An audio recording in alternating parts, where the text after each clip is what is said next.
Welcome everyone to the Atomic Cinema Experiment. I am Peter, and joining me as always is David. I come in peace.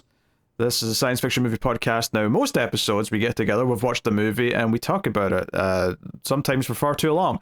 But that's not what this episode is. This is a countdown episode where we have assembled a top list of sorts. In this case, we're doing our top 20 sci-fi movies of the 2000s, meaning the decade, so 2000 through 2009. We've both made our top 20s. We'll alternate backwards and forwards until we get to our number ones. It's that simple. It's about celebrating favourites from this particular time period. And the only other thing I'll add on, really, is that we will keep, obviously, all the little blurbs spoiler-free, because one of the good things about a countdown or a top list is that it's good for recommendations. You might hear about something that sounds cool and you go watch it. So we won't spoil anything. That's up front. And secondly, we will have the hold rule. So whenever one of us says a movie, let's say my number 20 is whatever, if David has that higher on his list, he will simply say hold, and we will not talk about it until we get to it on his list. And given what I will say was a relatively narrow pool of movies for this decade, it's not actually brimming with sci-fi movies. I mean, there's a reason why it's a top 20 and not a 25, or dare I say even a 50, which for some decades is actually kind of possible, but for this decade, you're getting into some of the rough patches if you're trying to go that far. Yeah, it was surprising to me how hard it was to get to a solid 25. I mean, I feel like I got there in the end, but it was dicey for a little bit. Yeah, took some doing. I will say that there's a few on here on my list that we have not done on the Ace yet, so they'll still come someday. But you know, a lot of them have been done on Ace, so I'll try and remember to mention.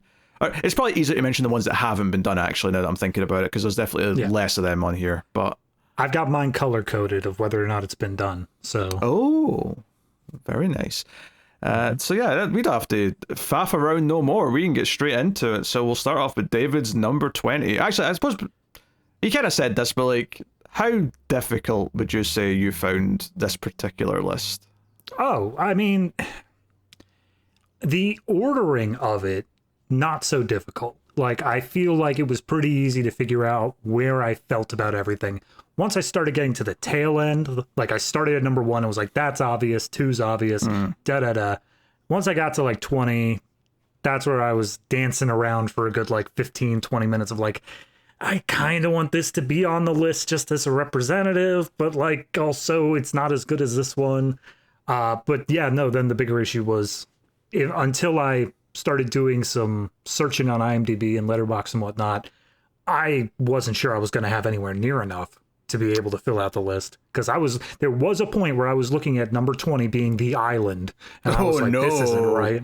This isn't happening. Oh no, yeah, that would have been terrible. The top 10 to 15, relatively easy.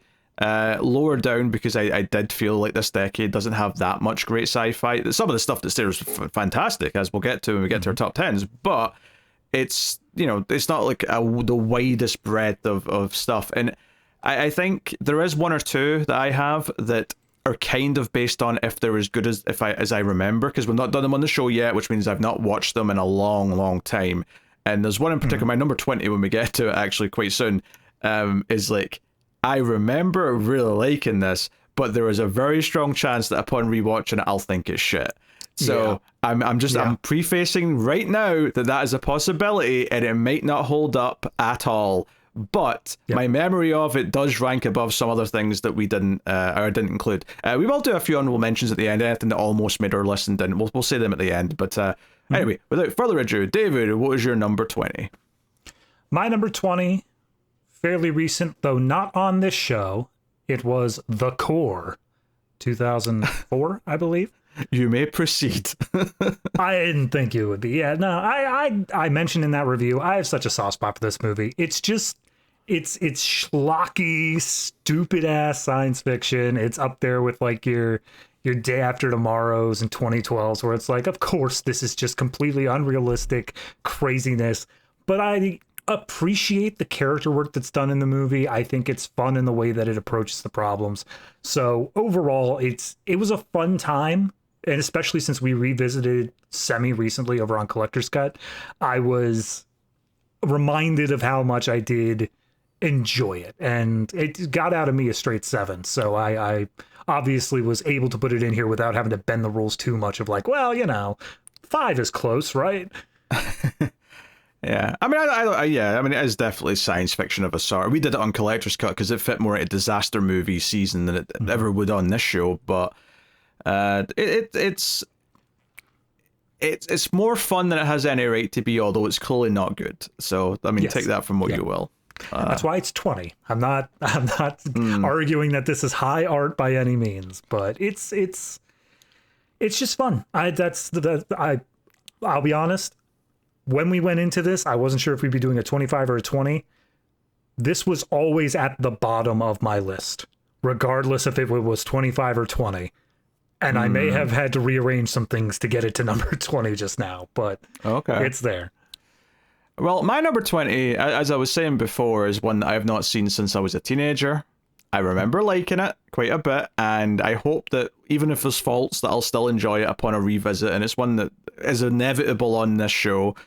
But my number 20 is Equilibrium. Ooh, I thought about it, but didn't make it. Like, when I was 12, 13, it seemed like the coolest shit ever. And obviously a lot of what the movie does is, it's very 1984, you've got this dystopia, you've got this idea of feelings being suppressed and all that, and Christian Bale feels for the first time and becomes, part of the rebellion or whatever. But it has the gun fu, where there's a lot of martial arts with the gunplay involved and things like that. Even though it is relatively low budget, not even relative, it just is pretty low budget actually now I'm thinking about it. But it was cool at the time, and the world that it built at the time. And now, admittedly, it probably helped that when I first saw that movie, I hadn't seen a lot of the things that it was clearly inspired by, or was riffing on, or was doing its own take on. So, I'm putting a lot of disclaimers out here that when I watch this again, I might think it's a lame movie, especially since every other movie the director Kurt Wimmer did after Equilibrium got absolutely panned by everyone. And I never saw any of them, but everyone thinks they're terrible. So I'm almost scared to revisit Equilibrium and ruin the illusion in my head that it's a pretty cool little sci-fi movie from the early 2000s. But my heart...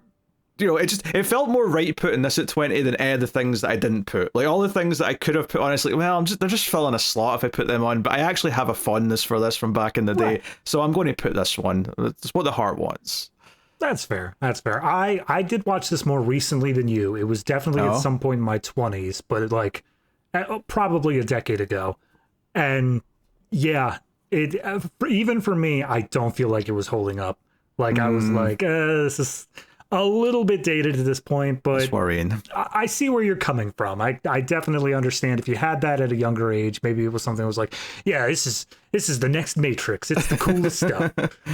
Yeah, I must have been about 13, 14 when I saw it.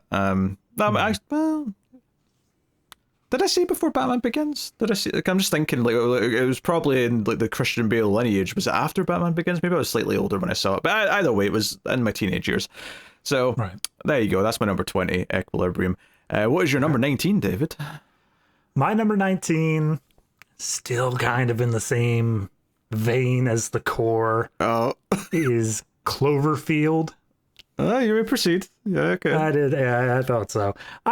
This is exactly what it was, Equilibrium, for you, where I saw this like somewhere age 13 or so. I think it was a whole marketing campaign. I believe 2008 was the year. So I would have been like 15 years old when this came out. And I just thought like all of the stuff in the movie was cool. All the monster stuff, I feel like did great character work. But what sold me on it, honest to God, was more the marketing. Because I loved that ARG stuff. I loved like it had MySpace profiles at the time for all the characters, and like there was all this deep lore you could figure out if you dove into it. That stuff was so interesting to me that I feel like even if the movie was kind of lower than it probably should be on this list, or lower quality, and still managed to get on this list, I have to give it points just for how much it like got me interested in it back then. And that's solely from the marketing department. So I don't know if that says anything about the quality of the movie, but it's there. I mean, Matt Reeves went on to do some really good stuff, right? So I'm not going to diss Matt Reeves. I will say that I also get into the marketing a little bit back in the day. Now, this was right in the later on in the time frame, but certainly while Lost was still airing, and I was super into Lost, and it felt like some of the marketing was kind of tapping into the same mystery stuff that Lost was doing with a lot of its kind of external tie-in things. Where here's like a weird website that would explain some history about the Dharma Initiative or something. They would do these little extra things. And I like the build up to the movie. The movie I remembered enjoying, but maybe not thinking was as good as the hype kind of made it feel. Revisiting the movie though for the show, it definitely dwindled quite a bit, especially since seeing that movie again after all the 2010s had passed, and over on streams, like the number of found footage movies I've had to sit through, all the found footage tropes that are just kind of there in that movie, and they're not any better than any of the other movies that annoy me. It just happened to come early enough that they hadn't, like, it wasn't like a trend yet that was pissing me off. So all the little things it does just get on my nerves, which is just to say that I didn't really enjoy it that much last time I watched this, so it's not on my list. But I'm glad. That's fair. I'm glad you like it, Dave. Yeah. I mean, I remember. So, look, I'm choosing to ignore Cloverfield Paradox as even existing, but when 10 Cloverfield Lane was announced, Oh yeah, I was so hyped. Not even just from like, oh, it looks like a good movie because like John Goodman and like all this cool stuff going into it. The moment it said Cloverfield on screen and then it expanded to 10 Cloverfield Lane, I was like, I'm seeing this. I don't care whether it gets trashed in the reviews. Well, I'm going to see this. that's much better than the first Cloverfield. Actually, it's a way better movie, and its ties to Cloverfield. Not in the 2000s. Yeah, its ties to Cloverfield though are like irrelevant almost. It's like, okay, it's kind of loosely tied. It doesn't really matter. that was my mild disappointment, but then that was always the promise of Paradox. Paradox was like, nah, we're gonna make it work, and then it just tripped at the 1 yard line. Yeah, it just stunk. All right, that was your 19. My number 19 is one that I'm going to guess you've not seen. So this is a sci-fi horror movie that I don't think we've done on Screams either, actually, now that I'm thinking about it. It'll probably be on Screams rather than Ace, I think, just because it leans a bit more to horror, but that is Slither, which is James Gunn's movie from, I think, 2006. Yeah, I'm aware of it because of James Gunn's name attached to it, but that's all I got. Well, it's got Nathan Fillion, Elizabeth Banks in it, and it has... what's your man? Yondu from Guardians. Michael something. Michael Rooker, that's the one. There you go. It's about like an alien infection where he turns into like an alien and starts to like spread, and like, you know, there's a lot of over the top practical gory effects and things like that of people merging together and all sorts.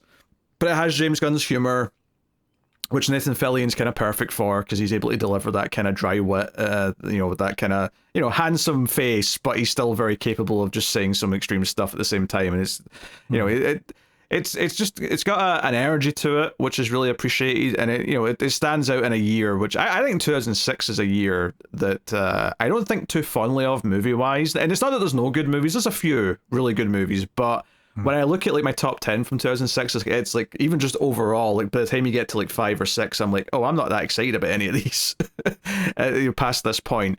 But Slither's a really fun movie, and I actually haven't seen it in a long time. I just got it on Apple recently because they put it out the 4K version, so it's had a nice remaster and all that. So it's sitting there waiting for the eventual rewatch. I'll have to think of a reason to do it on Scream soon, just so I can watch it. But no, I'm happy. It's definitely a creature body horror type thing, but obviously it's an alien and all that, so there is definitely the sci-fi element there. It's kind of like if you took The Blob, it just made it a lot more like people are mutating into something. You kind of get into that kind of realm. So. Okay, I pulled it up on IMDb here. Michael Rooker's character's name is Grant. I don't remember that, but that sounds reasonable. Sure, why not? All right, what's your number 18? My number 18. So this is one that, like, I finally felt like, okay, this is actually on the list. The other two are ones that I was kind of just putting in because I like them. This is one that I think there is an actual quality to, but it is probably as low down as I can get while still saying it's quality. And that is Minority Report. So, I think, which by the way, I don't have it, so you can proceed, but okay. This is one that I feel like most people would have for this decade. I'm more of the outlier here, and I don't really like Minority Report, but I think most people would have it. Yeah, no, and then I can't remember when yeah, so I just did that for homework one time, but it was definitely something where I had watched it way back and I thought it was super cool. It did like a great job with the stuff. Revisiting it, I do see major flaws, especially in like the third act. I feel like it really kind of falls apart at a certain point. Again, without spoiling too much about it, it is a very well-made movie. I believe it's Spielberg, if I'm correct in remembering that. Yeah. So obviously, you know, it's got the star power. It's got like the shine to it. It's a very well-produced movie. I think the biggest problem that was keeping it as down low as it is that it does have just an incredible premise that it doesn't feel like it ever goes full tilt with. And by the time we hit the end, it just kind of gives it up. It's just doing something else now. So overall, I still like the movie. I still think it's a well-made movie, and there are aspects to it, especially in the first half, that I really like, but I can't say it's any higher than 19 or 18 or whatever we're on. 18. 18. Yeah. Sure, you've got your own list in front of you. You can see what you're at. I do, but I've got like 3 columns separating the numbers from the titles, and I can't figure out which is which. Oh, I use a Word doc. Let me go. Yeah. So... Hey, I started on just paper, so I'm not a big... You can go back and check the review to hear why I'm not that fond of it, but ultimately I think the plot's just contrived to hell, and it's just a bunch of gotchas and things, and like, oh, this is obviously going to be a twist, and that's obviously going to be the twist there, and blah, blah. Anyway, my number 18, and we're kind of sticking into kind of in the schlockier side, but fun, and a movie that I appreciated when we did it on Ace, actually. Not you, but before you, and that is Hollow Man is my number 18. Okay, you can proceed. Yeah, so this is obviously a take on The Invisible Man, Kevin Bacon, Elizabeth Shue, Josh Brolin, and this is one where like I watched it a ton in like 2000, 2001, because it came out in 2000, and it was one of those ones where I had the DVD early on in my DVD days, and you know, watched all the extras and stuff. And I think my mind over time assumed, it's not actually that good, right? It's just kind of a schlocky movie. And then doing it again for Ace, I'm like, okay, it is schlocky, but there's like, it's a really well-made schlocky movie with good performances and really cool effects for the time. They were really, part of the reason why they even made it, I think, is because like, hey, we can do like cool effects of his skin disappearing and see what he's like, you know, his muscles look like underneath as he's disappearing. You know, like there's a lot of like early-ish CG stuff going on that does hold up, and then once you've got to the invisible stuff, it's a cool thriller slash horror movie, and Verhoeven's obviously someone who likes to put a bit of sleaze in these movies, so you've got this invisible guy who's ogling women and whatever else, and like there is like an edge to it, and like there's some fun stuff, something as simple as, okay, how do we fight an invisible guy? Oh, the sprinklers come on. Oh, cool CG visual of like the shape of someone in the water and that kind of thing. So I have a lot of fun with Hollow Man. I think it's almost like this weird like arc you go through with some movies in your life where you go through a period thinking, oh, that wasn't very good. But then when you give it a chance again, you know what? You're like, I think I'm being too harsh. This is actually pretty fun, and I'm just being too snooty. And like, let's just admit I'm having a good time and just have fun with it. And I think this is where Hollow Man falls for me. So I was quite happy to give this a lowish spot on the list, but still a spot nonetheless. Yeah, I mean, once you discounted 19 and 20 for me, which are just favorites I had to put on, there were 3 movies that were fighting for that Minority Report spot, and one of them was Hollow Man, and it like just barely missed the mark for me. Did you do that as homework at some point already? Yeah. Yeah. Was that when you first watched it? Yes, absolutely. Okay, I remember my aunt, she has a massive DVD collection, and I remember seeing that DVD like on the shelf forever, and I was like, that looks like a scary movie, and I don't want to approach it. Yeah, because it's not like a full-on horror movie. Obviously, there's some sequences like near the end where he's walking about invisible, but it's more of like a kind of building a tension sort of thriller than anything else. But yeah, that's my number 18. What is your number 17? My number 17 is one that IMDb says is not a sci-fi movie, and I was wondering why it wasn't popping up when I was searching for it. It was The Road. Ah, yes, of course. That is weird. It's not counted as a sci-fi movie. Yeah. I have to admit, I think I forgot about this one. And now, I'm not saying it would have made the list, but I never considered it. So that was a bit of an oversight. But I mean, I literally just did this for homework. I think on like the most recent Ace episode. Fresh in your head, you may say. Yes. And maybe that's biasing me a little bit. Maybe that is bumping it up a bit. But I do honestly believe that, based off of what I said in the review, still stands obviously now, where I think that it is a very emotional piece. I really like how they managed to get across the different characters and their feelings and the way that they're approaching this world. And they do it without bashing you over the head with it for the most part. It is just like they're tiny little actions that inform you, or tiny little flashbacks that get you the information. The downside to it, and what's keeping it a bit lower, is that it is almost kind of an anthology movie, where it is just a bunch of things kind of happen and then the movie ends. And in that regard, if you're looking for like a deeper plot or something to happen, it's a bit disappointing. But there was, I mean, without getting too personal to it, there was one specific flashback scene that like just hit me, because it's so personal in things I've dealt with as well. And I had to at least rate it just off of that, because that's still swimming in my head like 2 weeks later now. Yeah, it's a post-apocalyptic story, by the way, about a father and son traveling in the wasteland of the US. Yes. Just to give a little one-line synopsis. I don't think I've done that for like any of them. I don't think you have, but I've been trying to for all of mine, just so that right. to sell what they are a little bit. The core, they need to restart the Earth's core. Cloverfield, a giant monster attacks New York. Minority Report is pre-crime, and they are able to stop murders before they happen. There you go. Cut up. Very good.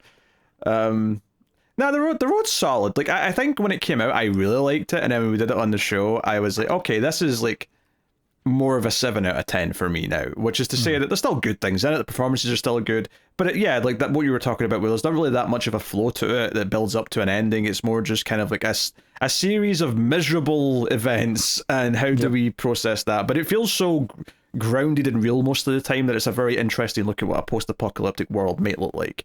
So. On that is it's worth mentioning. So my number 17, and we're still kind of in the like I just love this schlocky movie territory with this one. Right? There's a reason, obviously these are all low in the list for a reason, but my number 17 is Jason X. There was never a consideration that I would ever. I don't think I've seen a Jason 3, let alone up to X. Well, most of them are called Friday the 13th, to be fair, but Jason X is the 10th one. And why is it eligible for a sci-fi list? Because this is the one in space. You know, there are a couple in here that I would argue are pushing it a little bit of like, is that technically in the spirit of things? Clearly that's horror, but I'll take it. That's fine. I mean, it's in space. He gets cryogenically frozen. This is the start of the movie, and wakes up like 200 years in the future or whatever it is, and we're on a spaceship. There's holograms and like holodecks. There's nanobots like fixing things. Like it's full on. Like they go for it. And it's a fun time. It's a fun time, and like I don't even know what else is there to say except like obviously don't go in looking for strong characters or arcs or any of that other good movie stuff. You're there for silly kills and wacky hijinks, and I think that Jason X delivers on those things. It's not the best Friday the 13th movie, but it's definitely the best of the horror franchise does a sequel in space. Like Jason X is the pinnacle of that particular corner. I hate that that's a list. I hate that there are multiple entries on that list. Oh, you got Leprechaun 4, Critters 4, you got Hellraiser 5. These are all set in space. God, I hated Hellraiser 5. Oh, it's terrible. I don't know how I saw that one and not Jason X. Jason X knows what it is, and it never tries to be anything else, and that's the beauty of it. Simplicity is the key. So, all right, there you go. And I suspect you have very little to say about it, so we can move straight on. Never seen it. Nope. Yeah, to your number 16. All right, my number 16 it actually kind of goes back to what you were saying of that arc of, oh, this is a bad movie, and then you come back and say, oh, maybe I was being a bit too snooty about it. Yeah. At least in my eyes. Signs. Hold. I thought so. Just wanted to get that out before we got into it. Yeah. No, that's fine. That's fine. So that was your 16. My number 16 Well, I think there's going to be a lot of holes coming up now. Yeah. My number 16 is Wall-E. Hold. Yep. I had a feeling. Yep. All right. In that case, what's your number 15? My number 15 was done on the Ace, but only if you shelled out the cash for those early bonus episodes that you guys did. I am putting at number 15 Deja Vu. Okay. You may proceed. But that's an interesting pick. It's Tony Scott, Denzel Washington. It's a cozy little sci-fi thriller. Yeah, I look, I am at the point of self-parody with how much I say I love little time travel movies. Anything that's able to do it, I think by default, a good time travel movie is always going to be a little bit cerebral. It's always going to be a little bit thinking, because they take the narrative story and they flip it around. They get to play around with how the story is told. And I think Deja Vu does a fantastic job of doing that. I think the storyline and the way that they work through it, the rules that they set up are very clear as how they work. It does kind of fall into that same idea. Oh, again, Deja Vu is the story of a crime happens, and then it turns out this place has a machine that is able to look, I think it's like a week into the past. A week into the past, yeah, that sounds right. So it's just plays with the story. It does that sort of stuff. And the third act is kind of, again, where I think they push it one step too far. They try to go a bit too far with how they play it out, but the rest of the movie is just having fun with the idea of what this machine can do, how far they can push the rules, and I love pretty much every second right up until the final third act twist. So yeah, Deja Vu. It's not a great movie, but it's a really solid made movie with dependable people who make you feel comfortable while you're watching it. That's a weird thing to say about a movie, but it is. I think when we did that bonus episode, me and Tara, I think I said that Denzel Washington's like, he's got like really comforting dad energy, where even if he's in like a mediocre movie, he'll get you through it, right? And I'm not saying that as Deja Vu, because I think Tony Scott's a solid enough director, but Denzel Washington's got that quality where you're like, nah, you're in good hands. He'll get you through the movie. Yeah, which is, I mean, like, I've watched obviously like some movies where he's a bit more antagonistic. It's always a bit weird to have that conflicting energy going on, but that's whatever. Fair. But assuming he's the hero, he gets you through the movie quite comfortably. So, so yeah, cool. That's fine. That was one I definitely like almost made. You know, the lower ranks for sure. Like I'd considered it, but it just didn't quite hit. My number 15 is Sunshine. Hold. Okay. Fair enough. In that case, we'll move swiftly on to your number 14. Number 14, I have Unbreakable. That's an interesting pick, because I did not consider that science fiction, so I did not pick it. Okay, fair enough. But to be clear, I rate that movie a 10 out of 10, and if I did pick it, it would be number 1. So, okay. You know, I love that. I absolutely adore that movie. But superheroes for me, just they go outside of sci-fi. That was like, I know I literally messaged you on Discord beforehand, just saying like, okay, I know we're discounting superheroes, and I didn't want to play my hand too strong, but I felt like this was separate. Like, yes, it's superhero, but it's not like superhero. It's not in the same pastiche as the rest of the superhero genre. Yeah, but it also doesn't really do anything sci-fi. Like on the flip side, like it's very like. Yeah. It's, you know, oh yes, okay, someone turns out to be invulnerable, which yes, technically is not a real natural thing, so therefore science fiction, but it's not like there's ever a reason for it or anything like that. It's just, you know. Fair enough. But I mean, you've done the list now, so sure, count it. I mean, my entire thing was IMDb advanced search, choose genre, sci-fi. If it came up, I was counting it. And I don't trust IMDb always with that. That's fair. I mean, I think the sixth result in terms of popularity was Star Wars Episode 3, so we had some problems right off the bat. But, would you believe that didn't make my list? Just barely. Wait for the honorable mentions. We'll bring it up. But no, Unbreakable, M. Night Shyamalan, I think it was his follow-up to Sixth Sense, right? That was the one right afterwards. Unbreakable's his second movie, yeah. Yep, and it's a great movie. It's fantastic the way it's played out. It's his best movie.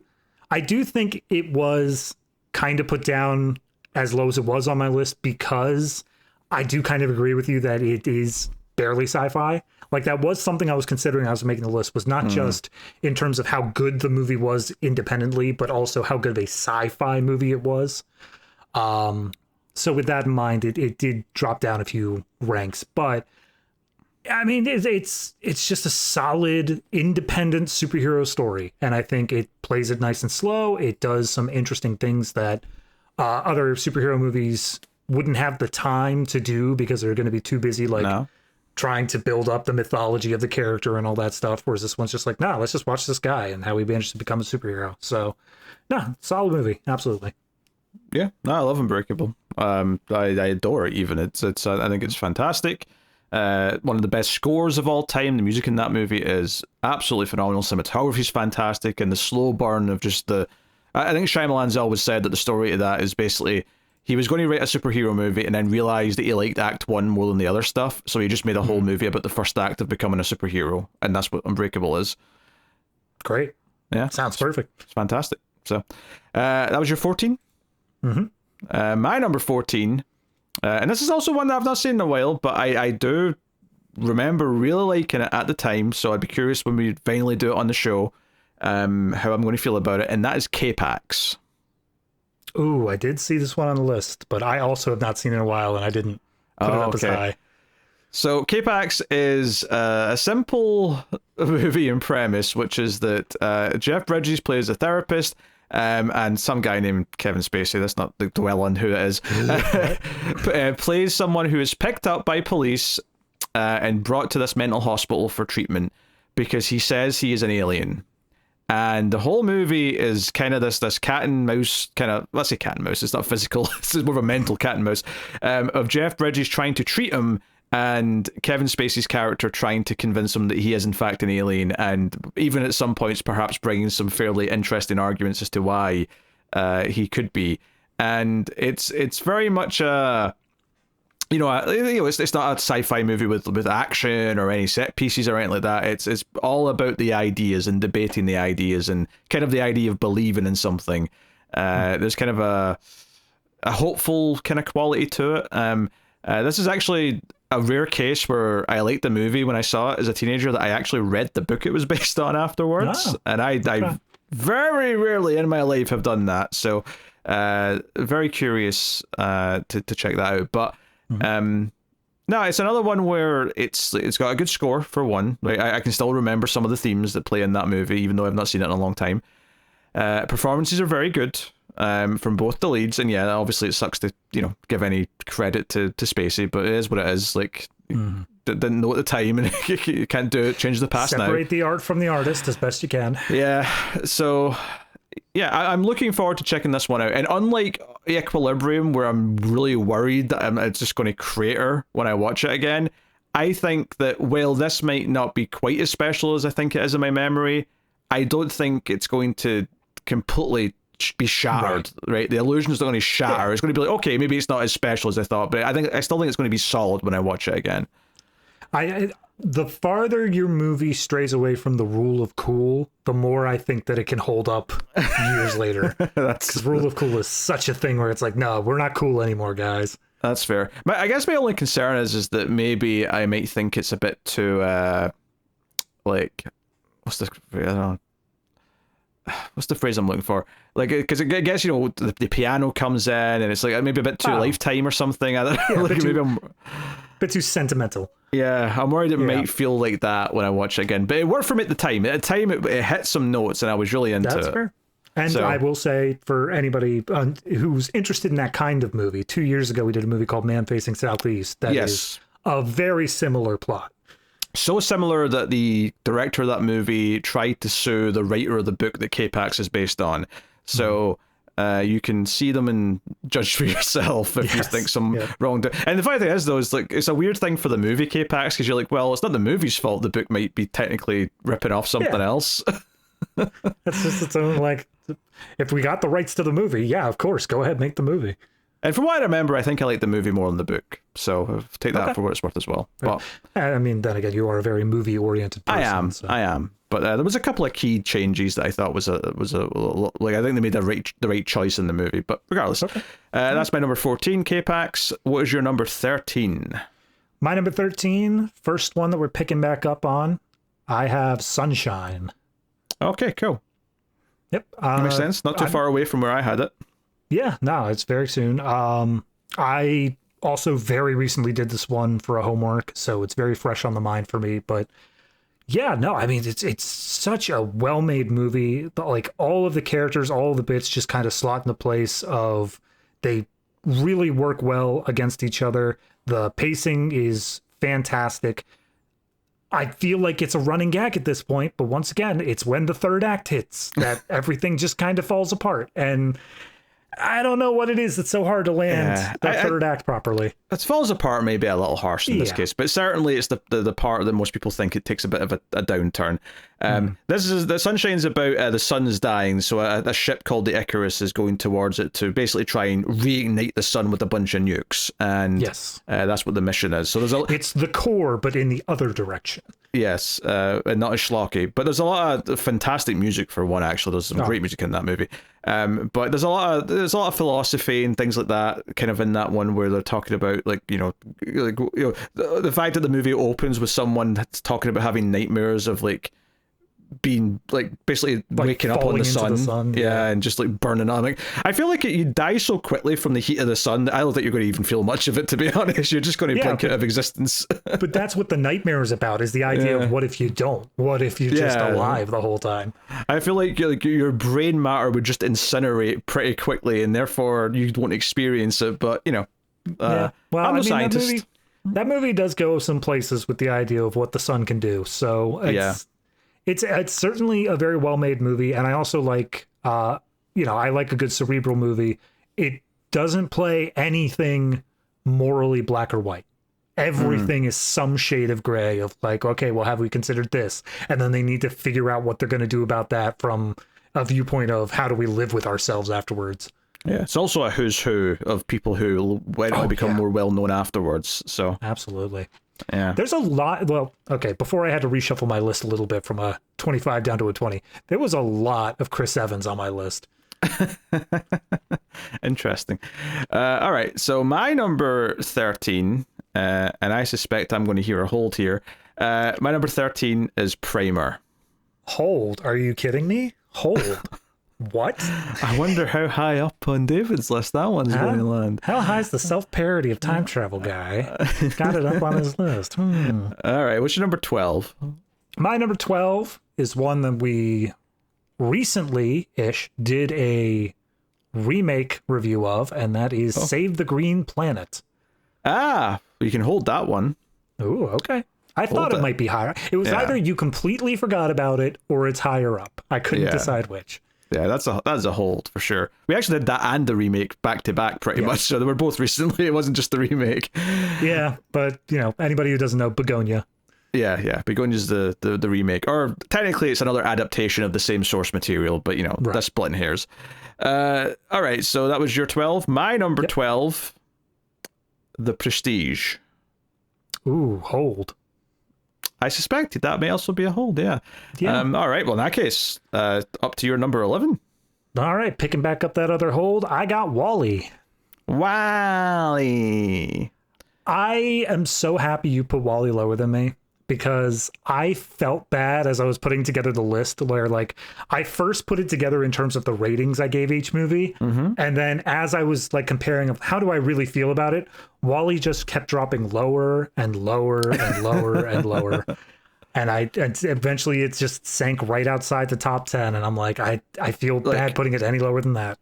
So WALL-E is about a robot that's been left on Earth to clean up all the trash when everyone else has abandoned it, and then he meets another robot, a more advanced robot named Evie, who he kind of falls for, right? And it's kind of like a silent romance almost, because there's no dialogue for the first half of the movie. Yes. I will say this. If the entire movie was like that, I think it'd be higher on both our lists. I think the back half is fine, but it's more typical Pixar stuff. I think the first half is more special, and it could have been even greater heights had it maintained that style the entire time. Yeah. I think my biggest problem with it is that it feels like there obviously is a connective thread between the first and second half, but it's not strong enough to make such a hard pivot work. I think that the first half is so engrossing and so well done that, yeah, it probably would have been much higher up. Not to say that I wouldn't enjoy a whole movie that is the second half as well. I think it does some very interesting choices with the plot there, but it just didn't work as the back half for WALL-E as well as I think they were hoping it would. Yep. But the movie's still very good. Like, I don't want to sound negative, but I feel like some people, love WALL-E. WALL-E's literally in the Criterion Collection, right? And is it the only Pixar movie that's in the Criterion Collection? It might be. I wouldn't be surprised. Maybe like Toy Story snuck in or something like that, but that's the only other one I don't think so. Anywhere close. I think Toy Story is just a thing where Disney would always want to release it themselves. It's kind of interesting that WALL-E, like, Disney don't consider that like their big tent pole, so they're willing to like license it out to Criterion, but it's also at the same time Criterion are like, nah, you will take that. Like, we think that's genuinely special. Yeah. So I just did a search. It is the only one. Yeah, and I thought so. Maybe a little bit more in the future, but that's interesting. Yeah, it's great. It looks great. It's like I say, that silent first half where it's all visual is just what makes that movie to me. And it's really, really good. So, it's got a lot of heart. Of course, you're kind of rooting for the little guy. He's kind of a lovable doofus in a lot of ways, and that's kind of part of the charm. So yeah.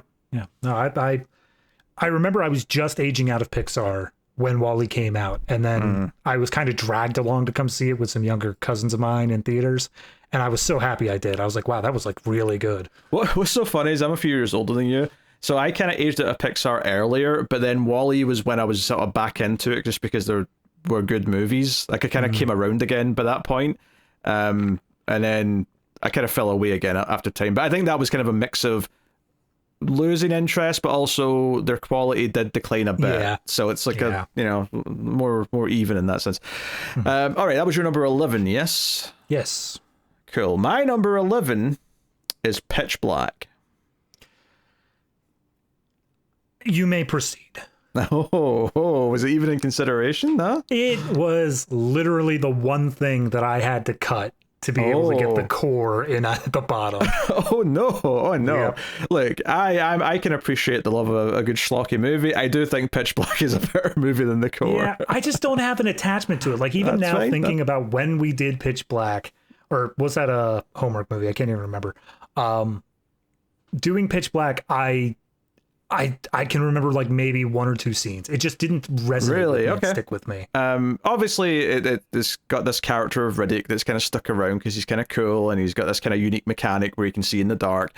But the premise of Pitch Black is a transport ship of passengers crash lands on a planet that has multiple suns. But there are creatures on this planet that can only come out in the darkness, but there's an eclipse coming. And that, admittedly, I'm kind of revealing something like halfway through the movie there, but it's like inevitable once they introduce the creatures, there's going to be a time when they get out. So it's kind of like it's like the year 2000 is like an attempt at doing another Aliens type movie. Not exactly like James Cameron's Aliens, but something in the kind of the vicinity where if you like that, you probably like this, because they've got a gimmick, they've got rules, and you've got some memorable characters.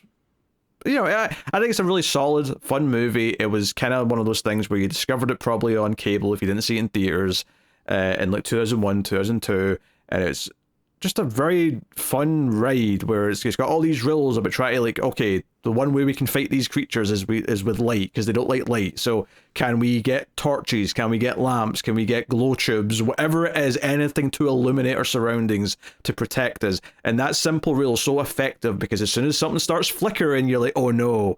So it's really effective in how it builds tension there.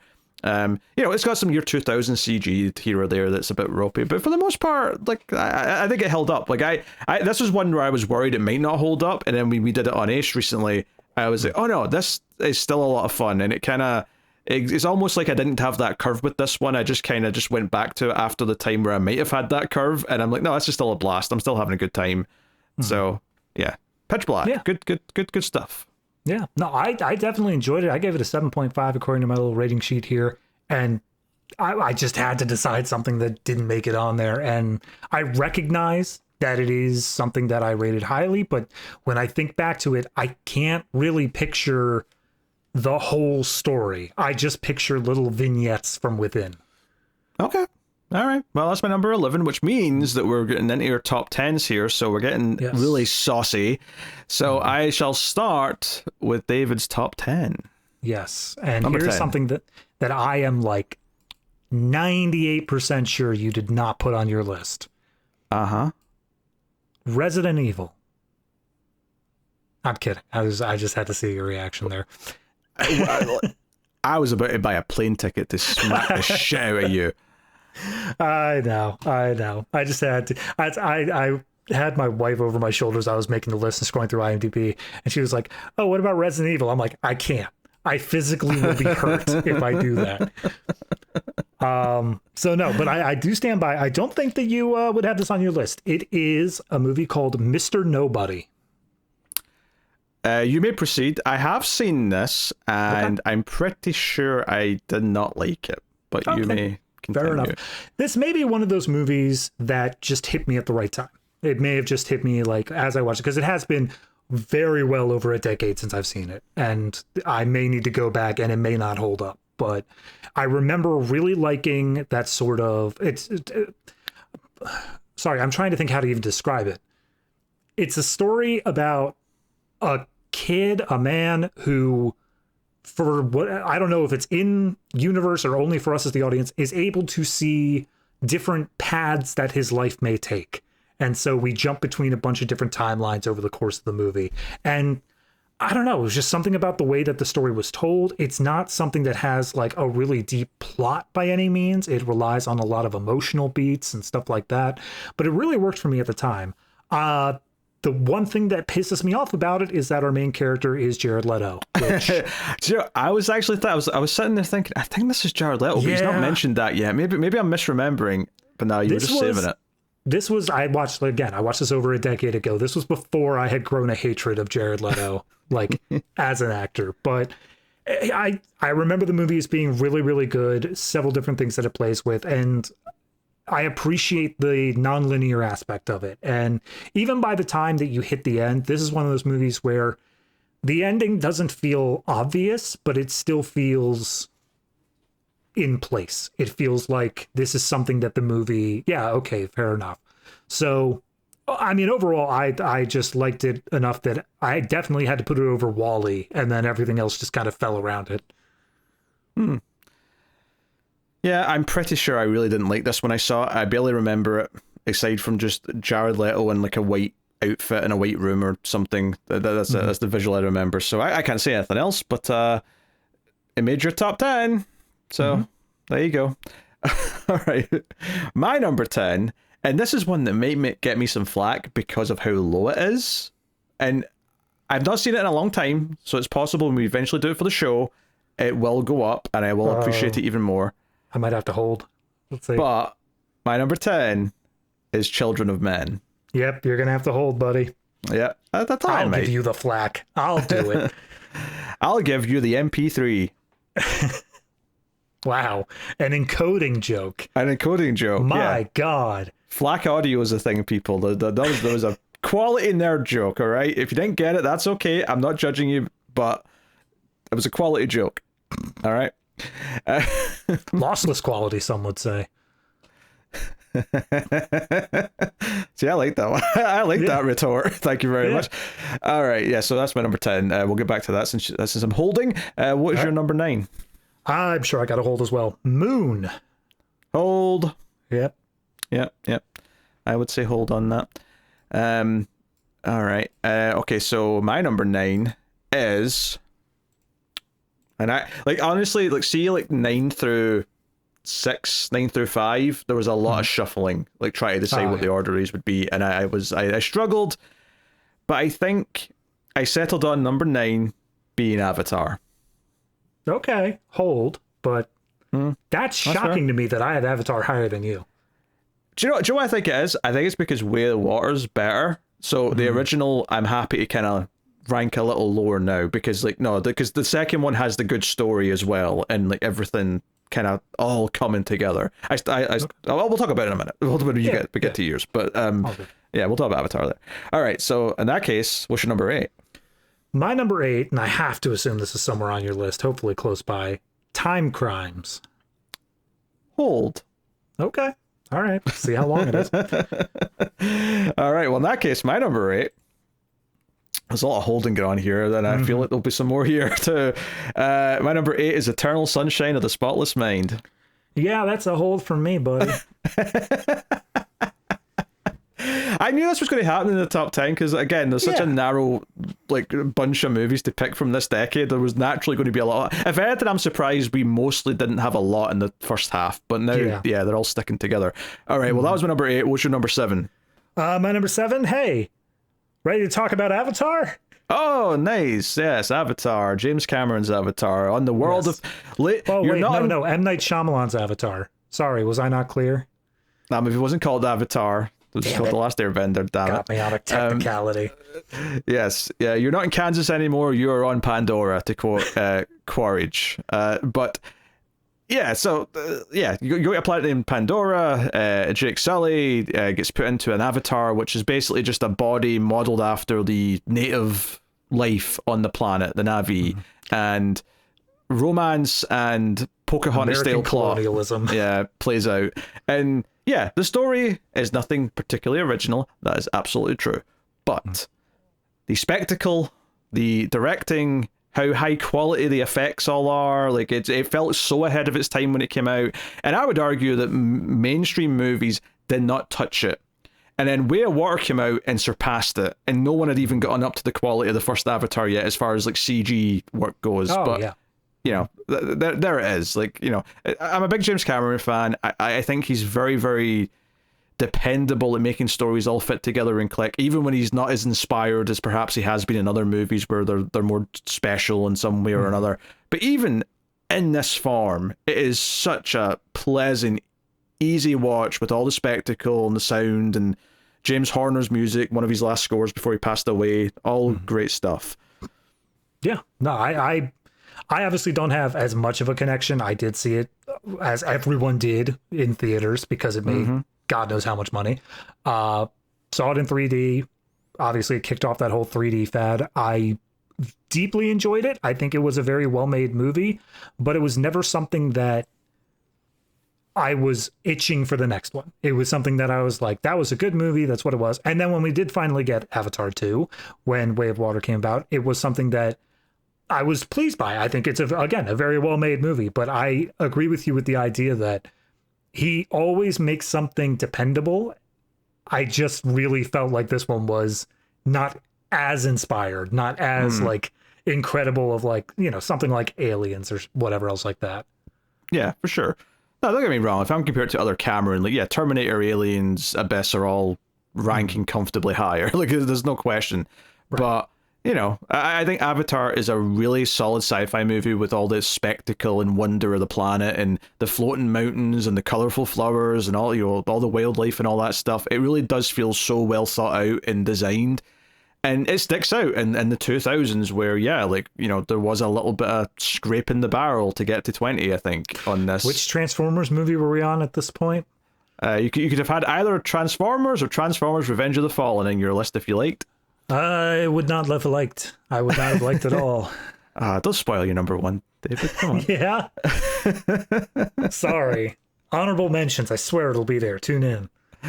Anyway, that was my number 9. It was your number 7, right? Yes. Correct. Yes.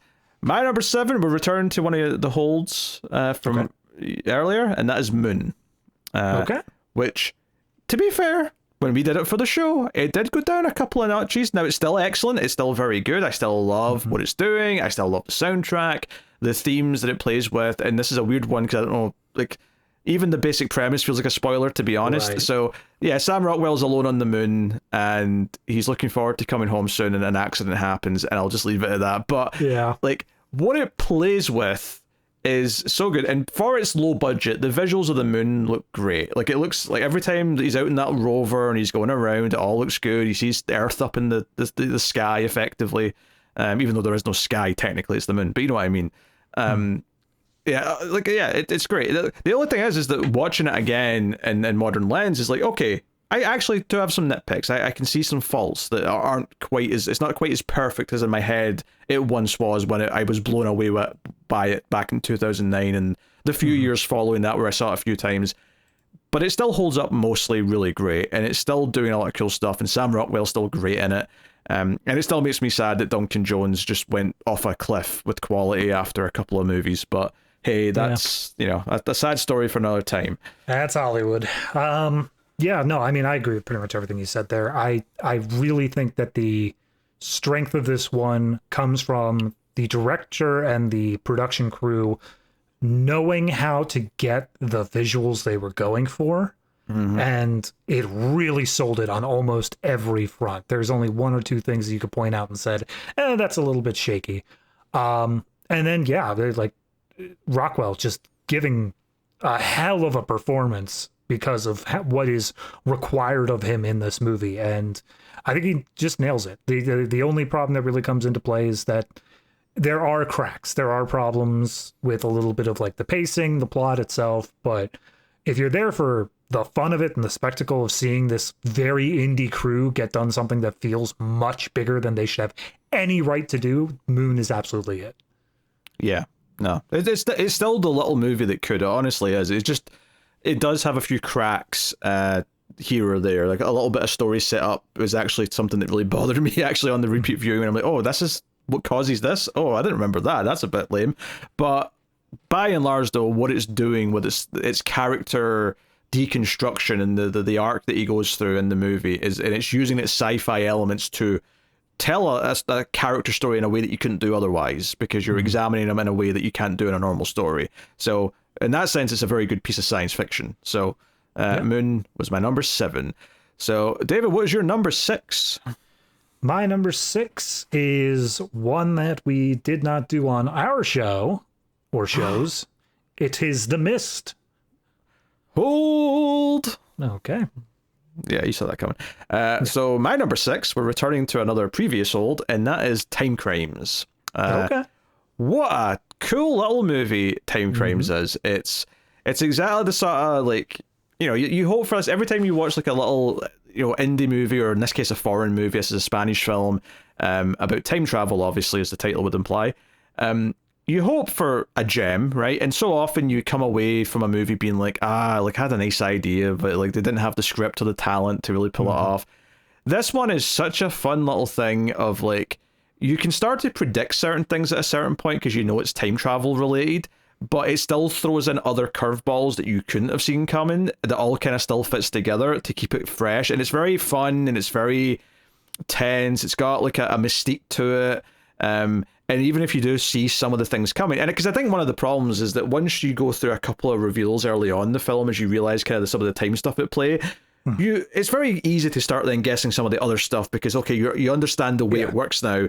But even then, it still does some cool stuff, and there's still like a cool, chase, because there's an antagonist, there's someone like actually in pursuit that's going to be a problem. There's other things happening, and I also just love that it's just a schlub of a husband in his like 40s or whatever who gets caught up in the story. It's not some scientist, it's not some young heartthrob actor. It's like the most normal looking 46-year-old dude you could possibly imagine who just gets wrapped up in a time travel story, and it's like a thrilling 100 minutes of fun. I had a great time with this one.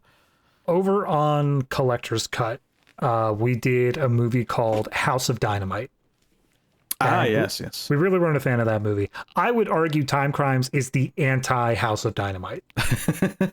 I think that it is. I won't get too deep into it as to not spoil either movie, but like every single thing that we said about House of Dynamite, this movie does the opposite. Whereas that one was deeply predictable, horribly like uninteresting by the time that you hit the third act. This one, it only keeps ramping up, and you have no idea where it's ever going to go. And a lot of the same stuff we said about the movie The Moon was also applicable here, where it's a foreign film, so I don't know, like maybe this did have some studios behind it, maybe it did have like a decent amount of money, but it doesn't feel like it, and that only works for its benefit as you see exactly what they're able to do with it. Yeah, I'm not saying it's quite as good as this, but it's just exactly the same sort of movie that I'd recommend in the same breath as I would Coherence or something like that, where I'm like, oh, this is a cool little movie you're going to be happy you watched, and like you're going to be like, oh, I want to find more cool like indie movies like this, or cool little foreign movies, or whatever it is. It really fits into that. So did you watch this for homework? Was that your first time watching it when you saw it? Yes, absolutely. I had no idea what this was. Every time I heard about it, for some reason in my mind, it got a little bit of Cronenberg in my head. I don't know. I think I'm thinking like Crimes of the Future or something. Crimes of the Future is a thing. I also would say that the character with the bandages on the poster does look like he could be out of a Cronenberg movie, so I can see why you might conflate them a little bit. Yeah. So I never really had an interest. And then having actually sat down and watched it, I'm like, oh, they've marketed this totally wrong. I'm totally into it. Let's do it. Yeah. Yeah. No, it's definitely one of those movies you recommend once you discover it and you're like, no, you should watch this because it's cool as shit. So, yeah, Time Crimes, really fun movie. My number 6. Which takes us on to David's number 5. Yes, and I'm picking on up with another time movie. Let's talk about Primer. Yeah, does it upset you that I had Time Crimes higher than Primer? No, I mean, I had Time Crimes down at number 8. Like, I recognize it's solid, Sure. But Primer, I think it's up as high as it is for me. Also because it's one of those things that I watched at the right age to be like, Sure. before I saw things like Time Crimes, before I saw movies where it wasn't just talking down to me about what time travel can be. Yeah, the thing with I almost said Time Crimes. The thing with Primer that because it's very good. I had it at 13. I think it's a solid, inventive movie that is like saying, no, we're going to dig into the nitty gritty mechanics of this and like forgo the usual movie stuff. And I think that's what makes it feel special, but it's also why I think I can never put it as high as you're putting it, which is, you know, I don't really care about the characters the same way that I would in like another movie or anything like that. They're kind of, you know, they're serving their purpose and it's, you know, it's perfectly fine for what it is. But what makes it special though is that almost like fly in the wall documentary like feel to it where it's like, and yeah, part of it is because they're amateurs and I can tell by looking at it sometimes, like having like gone through like TV production like courses in university, I'm like, oh, you're just like doing the quick and dirty what you can to shoot this. You're not like doing a lot of like good lighting, you're not doing anything like that. You're just whacking on a camera and maybe remember to do the white balance and hoping for the best. No, this is absolutely a movie where unlike the previous two we were talking about with Moon and Time Crimes, this is an indie film where you can feel the budget. It doesn't feel like what budget? Is something where they're exactly. It doesn't feel like they're stepping past that. It doesn't feel like it's something where all of a sudden they're reaching beyond what their means should be. Yeah, like those last couple of movies, they feel like indie productions. They feel like, you know, small budget movies, but they feel like production still. This feels like a few friends just try to make a movie. Yes. However, what gets me about it is, again, it probably just hit me at the right time, but the script is like airtight, so well thought out. Like if they had just not wanted to make this on their own, they could have sold this to some studio and it would have been exactly the same. Well, honestly, the studio probably would have toned it down and actually added some like deeper stuff, but it would have been a very cerebral sort of actual movie production rather than this more amateurish thing. But I like how it doesn't hold your hand. I like the idea that this is the kind of movie that you do need to watch a few times to try to understand exactly what happens throughout it. And it's not from a viewpoint of it's purposely being as convoluted as possible. It's just not talking down to you. It's not pausing to tell you, okay, here's this thing that you should probably understand later on. They're going to say, no, you're going to work through it. And then you're going to come back and you're going to figure out the scene later. Yeah. Yeah. No, I don't want to disagree. I'm just sort of arguing to why I have it a bit lower than you do, but like it's obviously a special like low budget movie from this time period, and it stands out for being inventive and unique in a way that you know most movies can only dream of being. So, yeah, cool. So that was your number 5? Yes. 5. Okay, my number 5 is one that I think you said already, and that is Signs.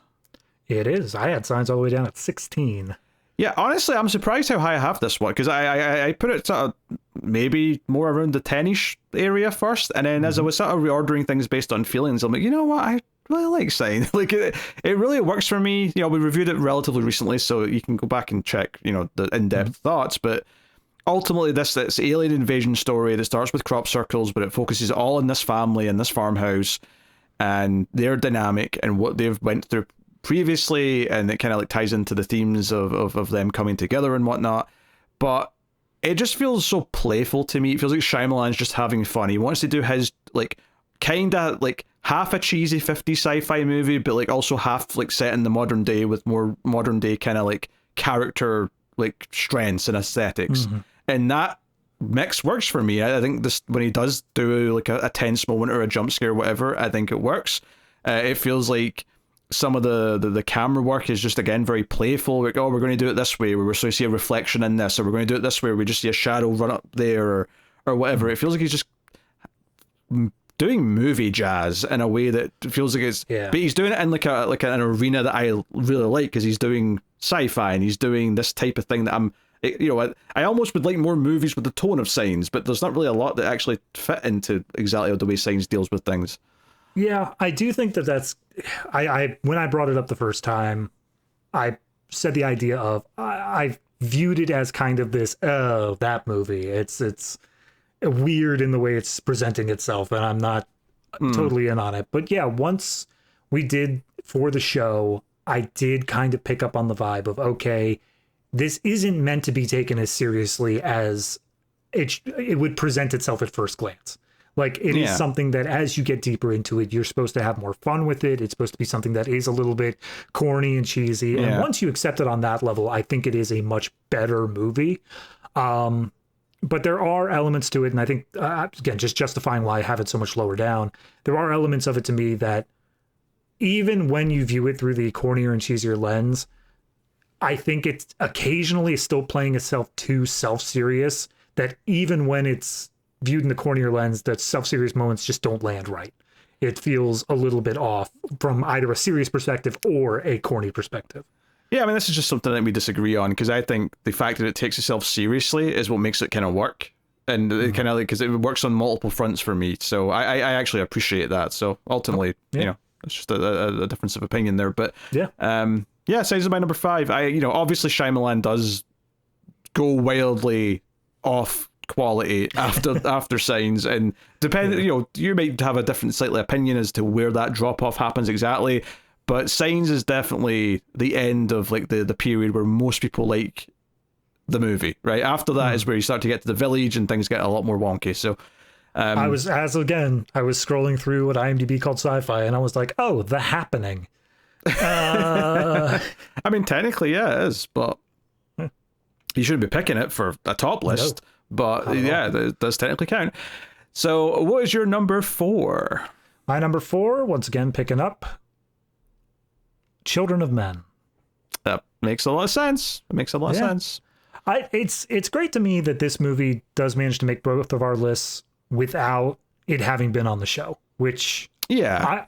All I'm saying is I'm happy that eventually we'll be able to talk about it more in depth, because it's probably been a good...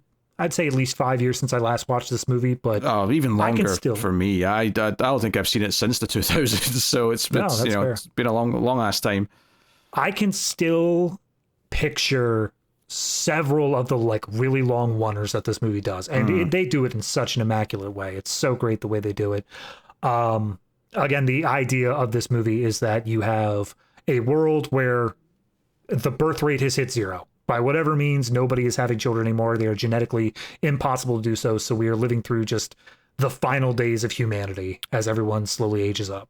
Yeah, because the movie starts with like, the world's youngest person like has died tragically, and the age is something like 28 or something like that. And it's like, it's been almost 30 years since someone was born. That's like a wild premise. But yeah, and obviously, I don't think it's a spoiler to say that the movie's about the fact that there is someone who is now pregnant. That's what the entire plot is going to revolve around, and obviously it's very tense. Cuarón's a very good director. I suspect that it might go up on my list when I see it again, because it is beloved and it is extremely like well crafted in how it's directed. But for whatever reason, like the downer tone of it maybe just hasn't stuck with me quite the same way. I just kind of like, part of me is like, it's very good but also a bit miserable, and maybe I'll appreciate that more on a repeat viewing. But it's been a long time. That's fair. Maybe I just have it fresher in the mind, but I always viewed the tone as like, yes, the world is a downer, but this character's journey is one of inspiration and hope. Sure. And like finding that. And that seems a lot more true to me. Yeah. Like I said, it's been a long time. I suspect that I might reappraise and you know, the fact that like I don't like it's been such a long time and I still put it in number 10 is a testament to how high quality it is, because I remember how good the cinematography was, and that alone almost gets it there. So yeah, Michael Caine is a hippie as well. That's always fun. Hippies. Yeah, so admittedly, like if you ask me right now, I'd say I prefer Gravity out of the Cuarón sci-fi movies, which I know is probably a weird minority opinion, but again, I might change my mind when I see it again, so we'll find out. Fair enough. But yeah, that was your number 4? Yes.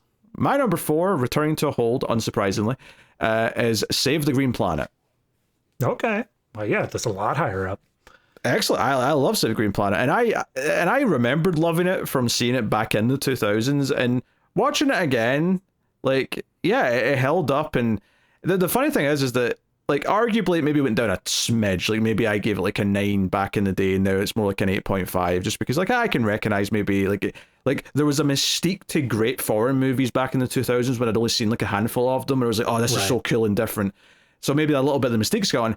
But bizarrely, and this is not because this movie's bad by any stretch, Begonia is very, very good.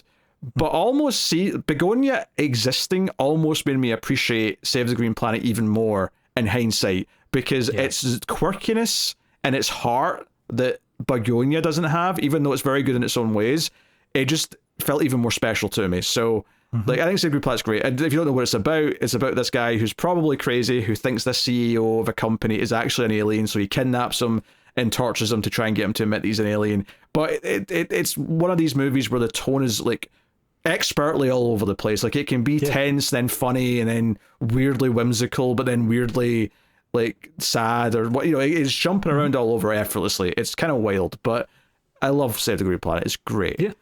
No, I would absolutely stand by the idea that this is head and shoulders above Begonia. And Begonia, again, fantastic movie. It does a great job. The cinematography is through the roof, especially. But yeah, the tone is something that I feel like can only exist in this super niche little Japanese market, you know? Like, it's not something that I think any American studio's ever gonna. No, Korean. sorry, it was Korean. Yeah, sorry. I took a guess there because we did a bunch of the those 2-minute rewind movies. Yes. Around the same time, and I was like, oh, was this also Japanese?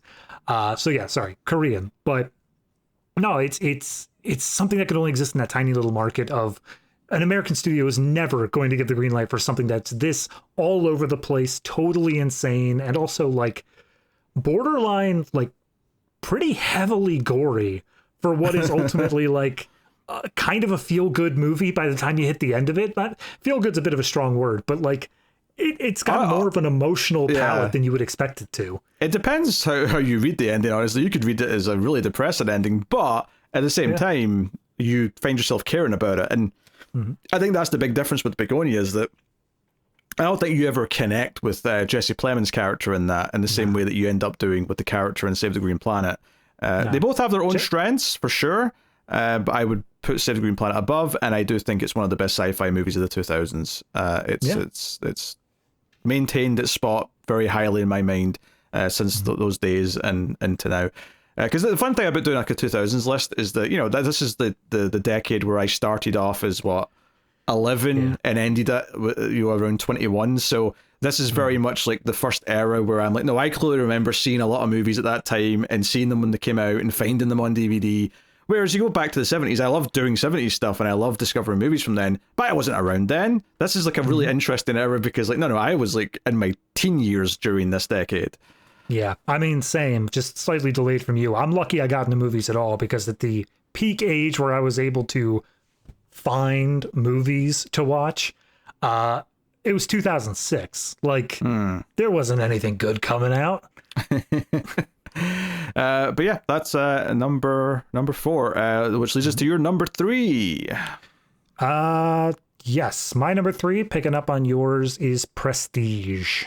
Oh, very high. I mean, to be fair, Prestige is one that I like. Even if I'm just ranking Nolan's films, I tend to have it relatively close to the bottom. Which is not to say that, like, obviously I like it. I like it a lot. It's a very good, well done movie, and very inventive with the way it tells its story.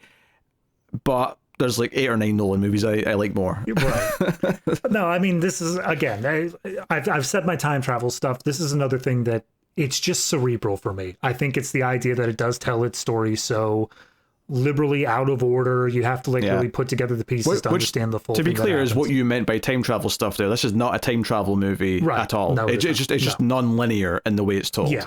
Exactly. But like, it's the reason that I like the time travel stuff is that playing with the narrative, doing things in a creative way. This is a movie where it's two rival magicians that are trying to one up each other, but like the framing device is one magician reading the diary of the other magician, and then that magician also has like his own diary that is being read from. It's crazy how weird and deep this all gets, but ultimately it is a very well put together character piece. I think Hugh Jackman does a great job. Christian Bale does a great job. Scarlett Johansson, pretty early on, all things considered, she's there as well. She does fantastic work. Yeah, I mean, this is a couple of years before she was even in Iron Man 2. This is like, you know, she I mean, what, like Lost in Translation. Yeah, Lost in Translation was like 2003, and then this was I think 05. No, 05 was Batman Begins, and this was after that, so 06. 06, yeah. So a couple of, it was right in that period before she became like a Marvel actor, right? Yeah. But after her breakout indie darling turn, and of course after her memorable, unforgettable, you might even say, turn in Home Alone 3. Yes. To be fair, if you ask me anything about Home Alone 3, that's all I can say is Scarlett Johansson was in that movie. I remember a remote control car featuring heavily. Yes. That's it, because that scene just kept going. But no, I saw Prestige. I remember specifically how I first saw it. It was a girl I was dating at the time. Her father came in and was just like, "Hey, have you ever seen this movie?" I was like, "No." And then as I was hanging out with the girlfriend, we just put it on. And I was like, not even paying attention to the girlfriend for those like 2 hours. I was just 100% invested in the movie. And it just stuck with me ever since. And she was so annoyed with you after because she was trying to make with the kisses, and that's how you got dumped. I said, "No, Hugh Jackman is just now discovering the secret of the magic trick. What are you doing?" Not during a Nolan, okay? Pretty much. That's kind of the default. I'm going to see Odyssey alone, so... Yeah. I fully endorse it. You want peace and quiet to enjoy the cinema excellence. I mean, Prestige is really good. Like, obviously the dueling narratives and the order it's told in is a big part of what makes it special. The reason why it's science fiction is something we're not going to say, because it is kind of late game, kind of spoilery stuff, but it does dip into sci-fi, which is why it's eligible here. Even though we did review this over on Collector's Cut as part of Nolan's season, because it's not sci-fi enough where we felt it had to be on the sci-fi show. But still, it is eligible, and you know, obviously, Bale and Jackman are both very good in the film, and it is very playful with its narrative structures. So. Yeah, no, it's good. It's really good. In fact, I feel like I'm always the villain when this one comes up, because everyone else is like, "Oh, this may be Nolan's best movie," and I'm like, "What are you talking about?" There's like another 8 movies I think but that's another discussion. I wouldn't put this top 3 of Nolan's movies for me, but it is up there. It is probably like top 5. That's fair. That's totally fair. I mean, it's probably top 10. He's got 12 movies, so it's not saying much. Are there 2 movies worse than that? Yes. Yeah. I mean, it's definitely better than Dunkirk, no question. Like, not even. Dunkirk, and then what was the one we didn't even do on Nolan season? The one we didn't do? Oh no, sorry, we skipped the. I'm thinking Ridley Scott, The Game. Ridley Scott, Fincher. God, we've done too many seasons. Very good. All right, so that was your number 3. That was my number 3. Yep. All right, my number 3, bringing another one back round, is The Mist. Okay. Yep, this was my number 6. So this is Frank Darabont adapting a Stephen King story, although notably he changed the ending, which is ballsy as shit, because the ending's one of the things that everyone remembers about this. We will not spoil it, of course, but you will remember the ending to The Mist if you see it.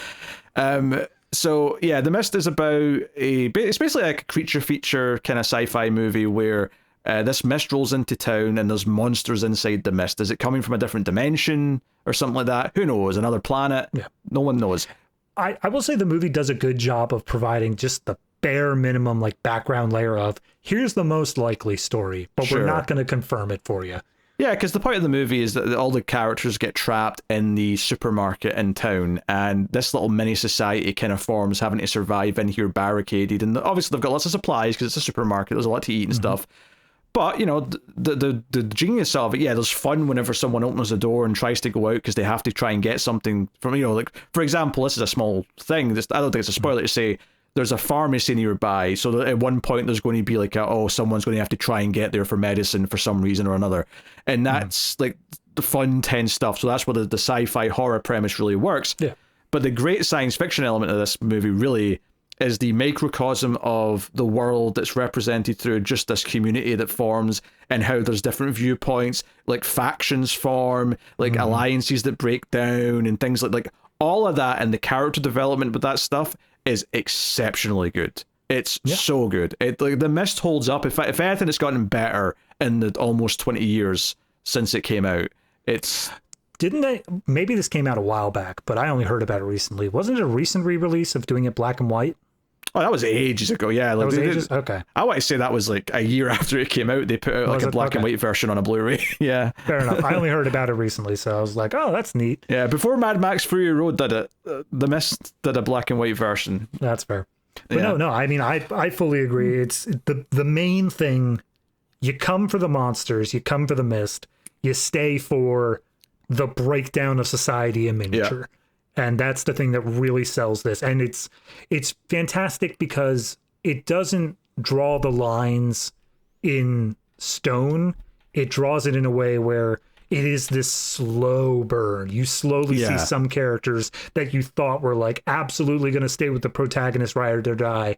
And then just one by one, they start ticking over and they start going to other different factions. And it's such a fantastic breakdown to show like, and I again, without spoiling too much of the ending, I think that it does a great job of not definitively saying much of anything of like, this is the way things need to be. It's just a thing of these are the way people are, and you just need to accept that in a way. It's almost like 12 Angry Men, but if 12 Angry Men had like a monster banging on the window the entire time. And more people, obviously. Yeah. And then also like, you know, it starts with varied decisions among all of them and eventually just breaks into two camps. Yeah, 70 angry people, or however many it is in that 70 story. angry people and one hardcore Christian. Oh, talk about villains you just hate, and you're just like, you're rooting for their demise. Oh God, I hate that character so much. In a good way, like they want me to hate her, and it works so well. So no, Mist is fantastic, very excellent, and highly recommended if you have not seen it. All right, David's number 2. I really hope we have the same number 1 here. I'm picking back up on one of your things. So my number 1 has not yet been said. I'm hoping that it's the same as yours. But my number 2 is Eternal Sunshine of the Spotless Mind. Which I already said, yeah. Like I said, I was picking up on this one. I know this is objectively probably too high. I understand that. But if we go back to the review, this is absolutely one of those movies that hit me at the perfect moment. Like for me to just resonate and let this entire movie wash over me and be like, oh my God, I've just seen art in its purest form. Yeah, I mean, it's my number 8. It's excellent. You know, it's got great performances. The concept's very good. You know, there was a couple of nitpicks I had when we watched it again for the review, and the structure maybe weighing a bit too heavily on these like side characters. But like, by and large, it's such a cool, like it's kind of cerebral, but it's also psychological as well. Like it kind of mixes those two things very, very efficiently. Where it's like you'll have the cerebral side to it, but then you'll have like, because the whole movie's about how he's going through this process that he's went to a clinic that takes away your memories because he wants to forget his girlfriend that he's had a nasty breakup with, and it's all about like inside his head as these memories get ripped away, and the way that stuff plays out is inventive in places. Sometimes it's almost borderline a horror movie with the way like some faces get distorted or stuff, but it's about dealing with grief and about how relationships, like even if they end, maybe are worth still having in your memories because you've grown or learned from them and that kind of thing. All that stuff is great, and it's exceptional at doing all that stuff. Oh, absolutely. I love the tone shifts in the movie, the way that it changes from horror to like old timey, like 50s sort of thing in terms of how it's playing out. And then you said it in a way is not so cerebral. And I feel like the best delineation for this movie and what it does so well is a lot of times with the cerebral movies, it feels like the emotional aspect of the movie goes on the back burner for the sole purpose of you get to think about the movie more than feel the movie. This one does both in an expertly mixed way where it doesn't feel like it's leaning too heavily on either for me. Like, not only am I thinking like, oh, where in the timeline does this memory take place compared to like other memories we've been doing, but also I feel how heavy the memory is as it's being wiped from his mind. Like, it's something that you feel the erasure happening and it sticks with the character even if he's not going to know it. Yeah. It's the two leads, you know, Jim Carrey and Kate Winslet are exceptionally good in that movie. Like the pain and all that kind of stuff, and also the inventive ways of, again, it kind of plays with the narrative structure a little bit in a way that you don't see coming. And you can kind of like analyze how they act or react to certain things in different ways as you think about them more. It's very playful in that sense. So yeah, no, Eternal Sunshine is great. And if anything, I think more people would be, I think more film people, like more like movie buffs, would have it closer to where you've got it than where I've got it, funnily enough. Okay. Not that I don't think I'm underrating that either. It's on my top 10, but like, yeah, I think it is beloved in the movie world. No, I was so surprised when I saw that for the first time, because with a title like that, I was expecting the most, especially 2004 title like that, I was expecting the most pretentious, set in the middle of New Jersey indie film, like just like I was waiting for it to all happen, and then it just showed me that. All right. Well, my number 2. Look at the bated breath. I can see it in his eyes. My number 2 is District 9. Hold. Well, not for long, because that means we're moving on to your number 1, which means your number 1 presumably is District 9. What? How'd you know? Did you peek at my sheet? You know what? Things were shifting around at the top a little bit, and I'll get to why number 1's number 1 when we get there. But District 9 obviously is excellent.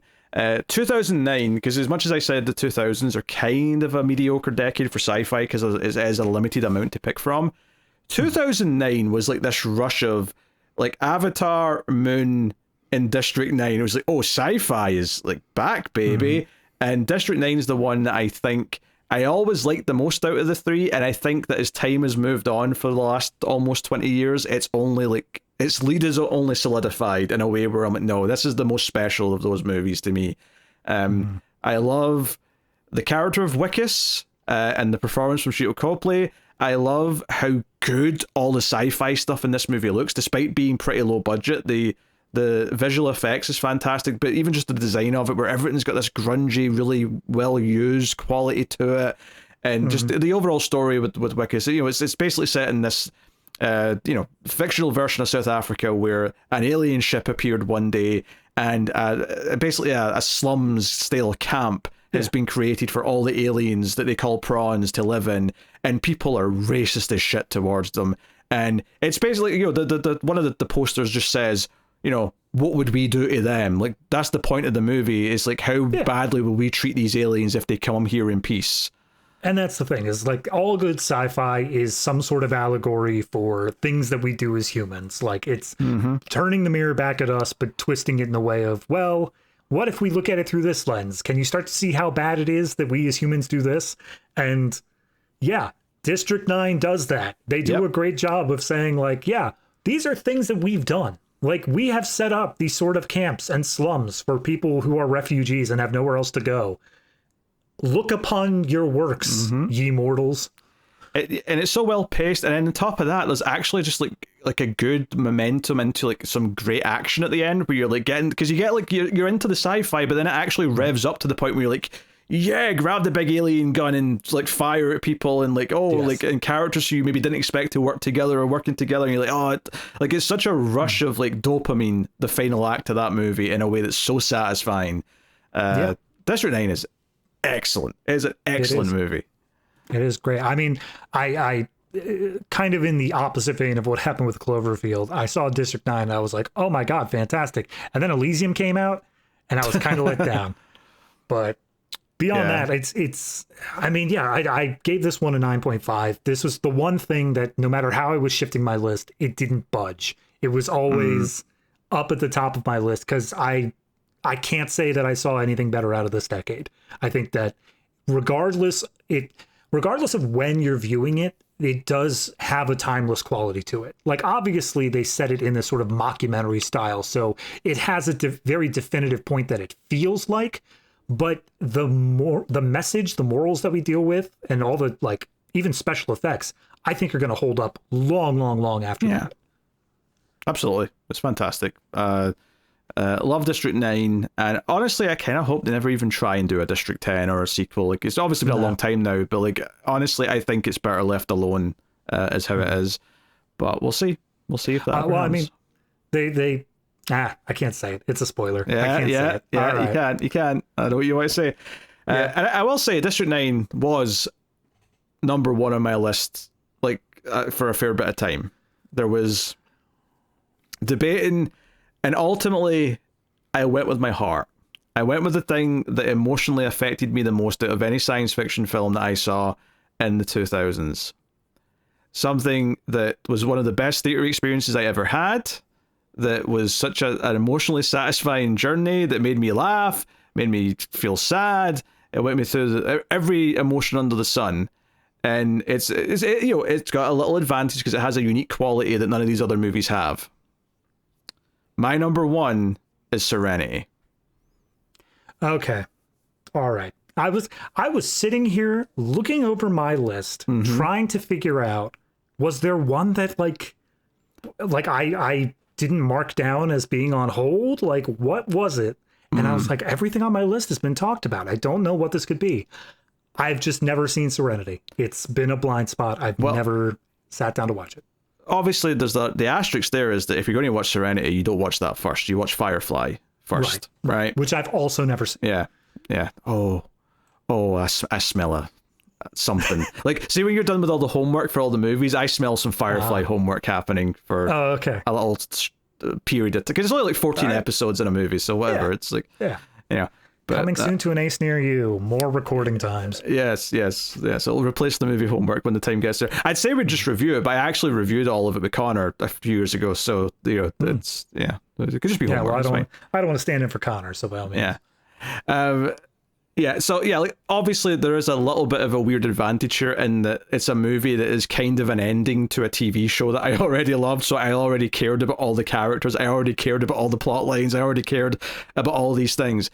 But goddamn, like, loving a show, like, I loved that one season of Firefly that then got cancelled, and it felt like, oh, that's it, we'll never get any more. And then getting just this beacon of light of like, no, you get a movie. You're going to get a real big boy movie that Universal are going to put out, and it's going to have a reasonable budget, right? Not as big as some, like, it came out the same year as Revenge of the Sith. It did not have the same budget as Revenge of the Sith, but enough that it looks good, that it works. And you get to see those characters again, and you get to get all these emotional payoffs to everything that the show had been doing, and seeing things that they never got around to doing in the show. And yeah, there was always the hope that it would lead to more, right? But sadly, a movie like that is kind of the ending to a TV show, ultimately didn't do well enough to get more. But like, the right choice was made that this has to work as an ending as well. Like, yeah, sure, the door's open for more potentially, but it has to end the main big plot points that had to be dealt with for people who cared about the show. And it's so satisfying, and it's such a, like, well-paced, it's constantly funny, but the funny never undermines like the serious drama side of what's going on, or the emotional side of what's going on. And that's true of Firefly and Buffy and Angel and all those stuff. Like, they all have that quality to them. But like, I like that movie. There's multiple points in that movie where I actually started to think that any one of them could die, and like, very few movies actually make me feel that way in terms of being on edge, where I'm like, no, they literally might kill off any one of these, maybe all of these characters. And I will not say what the outcome of that is, but they convinced me of that at a certain point, and that is something special.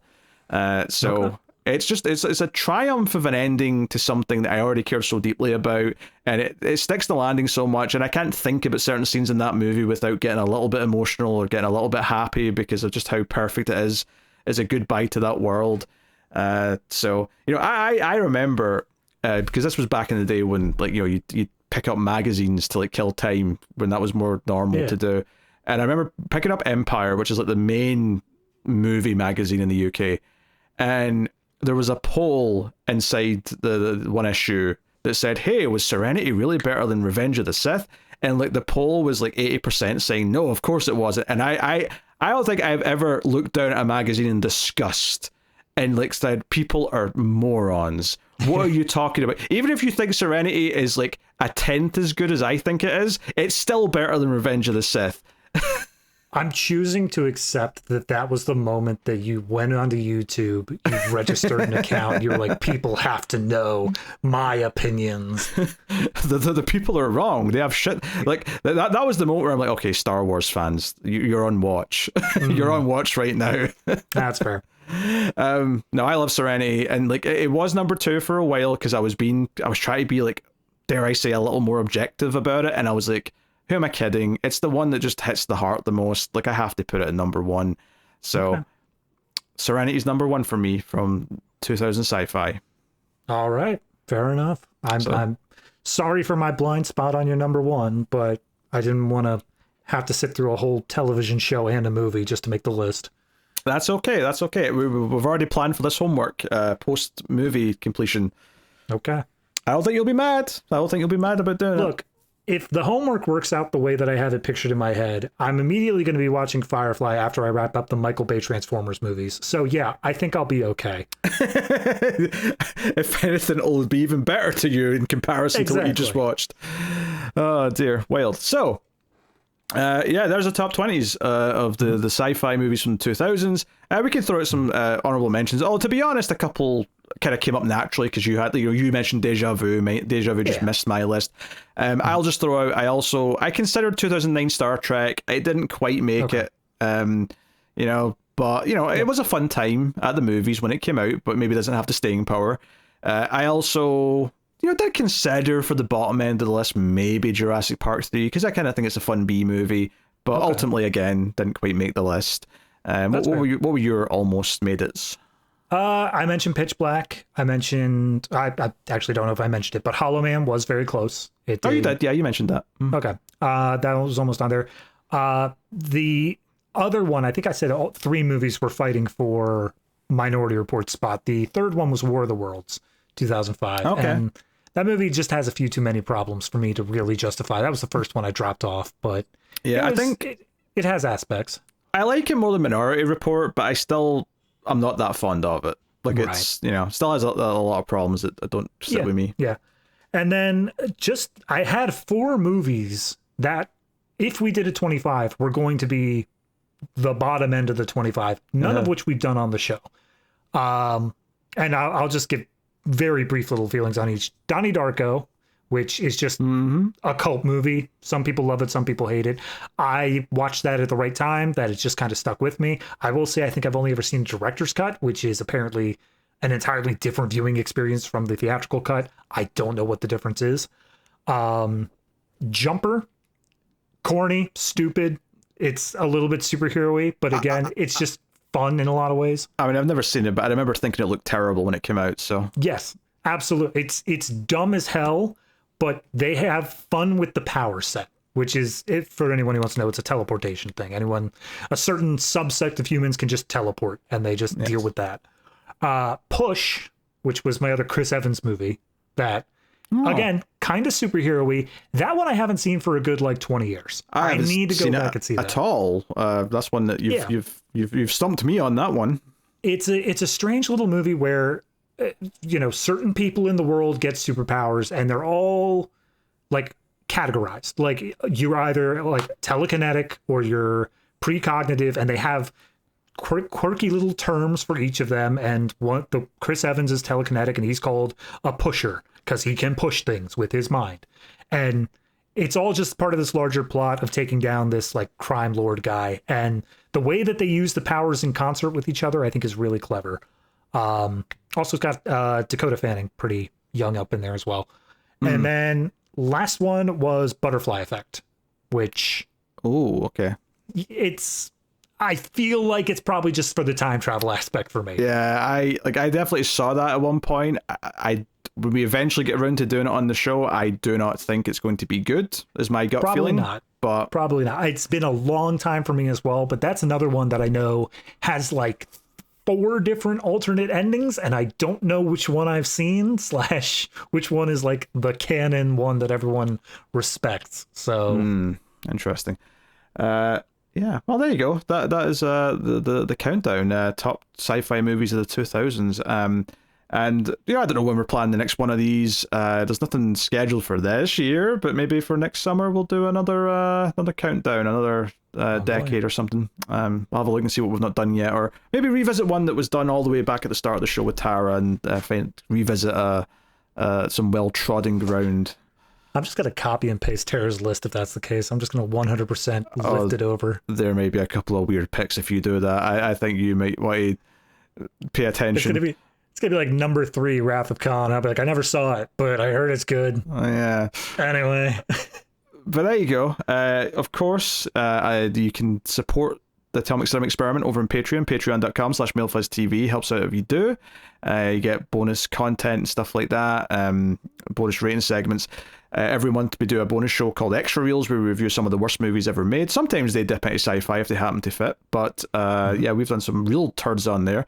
This is normally where I tell you what's coming next, but because we were doing a countdown episode, I never even opened any of the sheets of the browser. I actually have it because I figured we would be. What's next? Currently scheduled, we have one that borderline between Screams and this show landed on this show. It is the YouTube movie Iron Lung. Yes. Well, it did come out in theaters, but yeah, it's available on YouTube and was made by a YouTuber, which is why your minds went there. Yeah, I'm looking forward to checking that out. Actually, I'm curious. I don't know if I'll like it, but I think I'm optimistic that it'll at least be an interesting experience. So I am more aware of this than I probably should be, considering the type of movie it is. But that is because I am someone who has watched that creator in the past, and I actually have seen the creator's video on the Iron Lung game that the movie's based off of. So I'm acutely aware of what this movie probably will be. Okay, interesting. I know nothing.